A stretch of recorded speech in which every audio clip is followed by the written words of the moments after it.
হে guys welcome back to my channel digital high LTD. তো সব ফ্ৰেণ্ড প্ৰতিদিন নিচিনা মই আজি আপোনালোকৰ কাৰণে এটা গুৰুত্বপূৰ্ণ ভিডিঅ' লৈ আহিছোঁ। তো সব ফ্ৰেণ্ড আজিৰ ভিডিঅ'ৰ বিষয় হ'ল যিসকল কেণ্ডিডেটে চিটেটৰ কাৰণে এপ্লাই কৰিছিলে তো এডমিট কাৰ্ড মুকলি হ'ল আৰু আপোনালোকৰ যি চেণ্টাৰ আছিল মানে চিটি কোনটো চিটিত পৰিছে আপোনালোকে এতিয়া চেক কৰিব পাৰিব। তো এডমিট কাৰ্ডখন আপোনালোকৰ 19 তাৰিখত মানে মুকলি কৰিব। এতিয়া আপোনালোকৰ চেণ্টাৰ আপোনালোকৰ কোনটো মানে চিটিত আপোনালোকৰ চেণ্টাৰ পৰিছে আপোনালোকে চেক কৰিব পাৰিব। তো কেনেকৈ আপোনালোকৰ চিটেটৰ চেণ্টাৰ চেক কৰিব সেইটো চেক কৰাৰ কাৰণে আপোনালোকে সম্পূৰ্ণ ভিডিঅ'টো চাই থাকিব। তো সব ফ্ৰেণ্ড আপোনালোকে চিটেটৰ চেণ্টাৰ চেক কৰাৰ কাৰণে যিকোনো এটা ব্ৰাউজাৰ অন কৰিব। অন কৰাৰ পিছত তো সব ফ্ৰেণ্ড আপোনালোকে চাৰ্চ কৰি দিব চিটেট বুলি চাৰ্চ কৰি দিব citet.nice.in চাৰ্চ কৰি দিব। চাৰ্চ কৰি দিয়াৰ পিছত তো সব ফ্ৰেণ্ড আপোনালোকৰ মাজত এনেকুৱা ইণ্টাৰফেচ আহিব দেখা পাইছে চেণ্ট্ৰেল টিচাৰ এলিজিবিলিটি টেষ্ট চিটেট।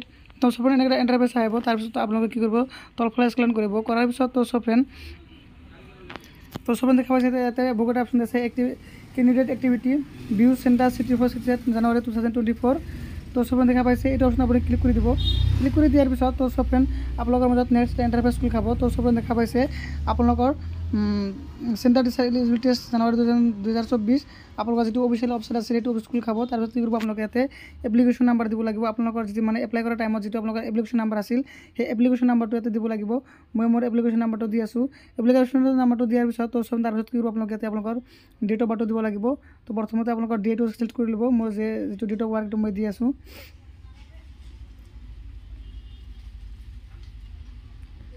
তাৰপিছত আপোনালোকৰ আপোনালোকৰ যিটো ডেট অফ বাৰ্থৰ যিটো ইয়াৰ আছিলে সেই ইয়াৰটো ইয়াৰ পৰা চিলেক্ট কৰি ল'ব। চিলেক্ট কৰাৰ পিছত তো সব দেখা পাইছে ইয়াতে এটা কেপচাৰ আছে। এই কেপচাৰটো আপোনালোকে শুদ্ধকৈ বহাই দিব। মই কেপচাৰটো শুদ্ধকৈ বহাই দি আছোঁ। তো সব ইয়াতে আপোনালোকে application number date of birth আৰু কেপচাৰটো শুদ্ধকৈ বহাই দিয়াৰ পিছত কি কৰিব আপোনালোকে তলফালে মানে দেখা পাইছে ছাবমিট বটন ইয়াতে ক্লিক কৰি দিব। তাৰপিছত লোডিং লোৱাৰ পিছত তো সব এনেকুৱা ইণ্টাৰফেচ আহিব দেখা পাইছে চেণ্ট্ৰেল এলিজিবিলিটি আপোনালোকৰ ফটো আহি যাব এপ্লিকেশ্যন নাম্বাৰ আহি যাব আপোনালোকৰ সকলোখিনি ডিটেইলছ আহি যাব। তাৰপিছত তলফালে স্ক্ৰল কৰিলে আপোনালোকে ইয়াতে দেখা পাব তো সব দেখা পাইছে মোৰ চিটি পৰিছে Guwahati city of examination Guwahati.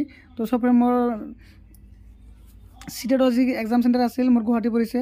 তো আপোনালোকে এনেকৈ আপোনালোকৰ যি চিটেটৰ চেণ্টাৰ আছিল বা আপোনালোকৰ চিটি যিটো হয় আপোনালোকে এনেকৈ চেক কৰিব পাৰিব আৰু আগতীয়াকৈ আপোনালোকে জানিব পাৰিব। তো সব ফ্ৰেণ্ড আশা কৰোঁ আপোনালোকৰ ভিডিঅ'টো ভাল লাগিছে।